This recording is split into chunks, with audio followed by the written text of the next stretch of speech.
Évangile de Matthieu, chapitre 1, puis on va lire le verset 17 et 18.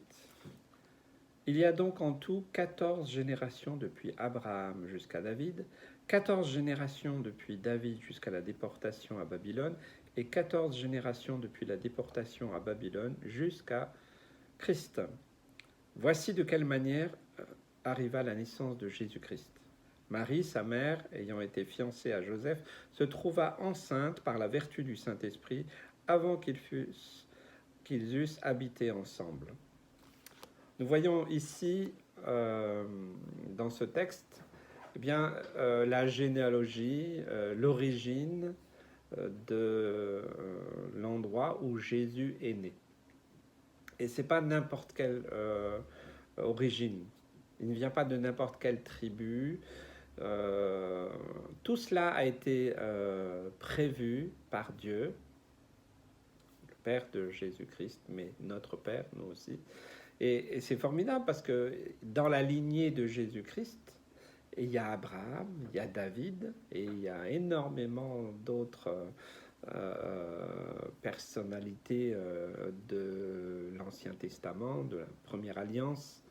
C'est pas mon sujet, mais simplement quand on voit que Jésus, donc par la vertu du Saint-Esprit, est né à Bethléem, la maison du pain.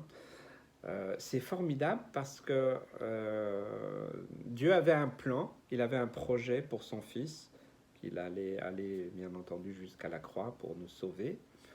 Mais j'aimerais m'adresser à ceux et celles qui sont dans la peur, la crainte, l'angoisse, qui ont vécu ou qui vivent des choses difficiles dans leur famille. Peut-être un jour vous êtes dit, mais pourquoi je suis né dans cette famille? Pourquoi je suis né sur ce continent? Pourquoi ma peau est de telle couleur? Pourquoi ceci? Pourquoi cela? Et beaucoup se posent beaucoup de questions. Certains ont vécu et vivent le rejet, la violence, beaucoup de choses mauvaises. Est-ce qu'ils ont mérité cela? Non, certainement pas. Un enfant est né dans la famille où c'est prévu, et puis il doit s'adapter, des fois subir, malheureusement, le milieu où il est. Mais ça, c'est ce que nos yeux voient. J'aimerais ce matin m'adresser à ceux et celles qui ont vécu le rejet, la violence, des choses mauvaises, oui, des choses même très mauvaises, des abus de toutes sortes.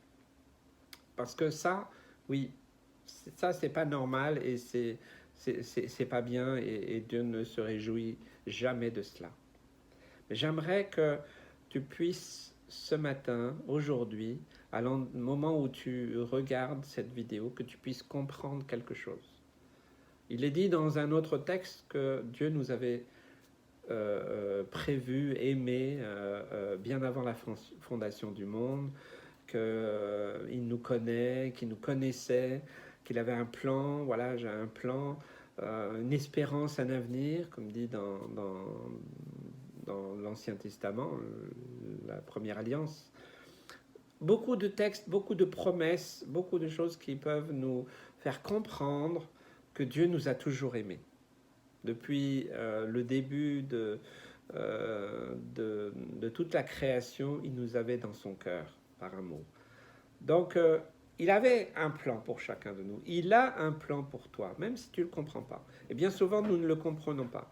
Donc, Dieu ne se réjouit pas de ce que tu as subi ou de ce que tu subis, certainement pas.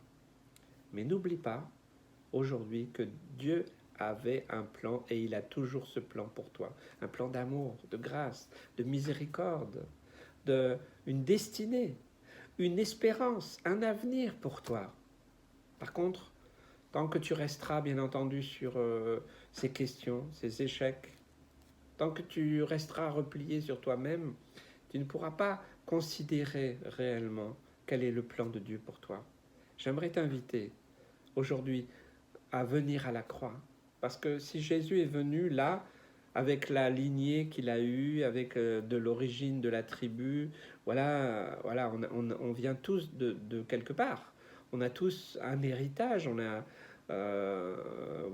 tous une lignée généalogique.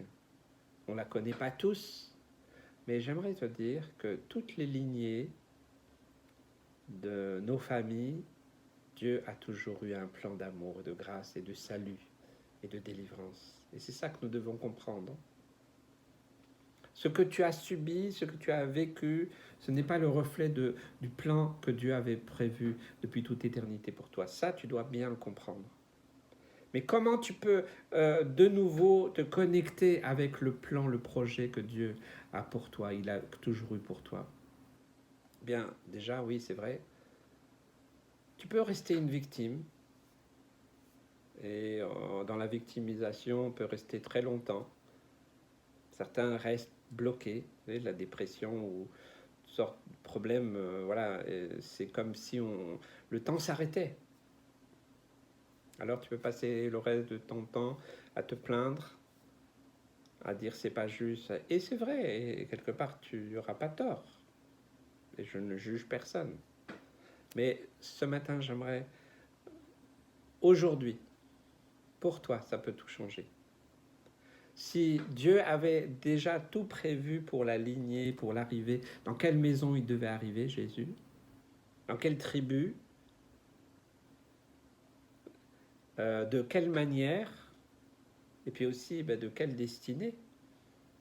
Eh bien simplement, je crois que c'est pour toi, pour chacun de nous, un merveilleux exemple, un merveilleux témoignage qui nous est là cité dans la parole de Dieu, pour que nous le gardions dans nos cœurs, comme Marie, plus tard, on va dire, Marie repassait dans son cœur tout ce qui s'est passé avec son fils terrestre qui lui a été confié là.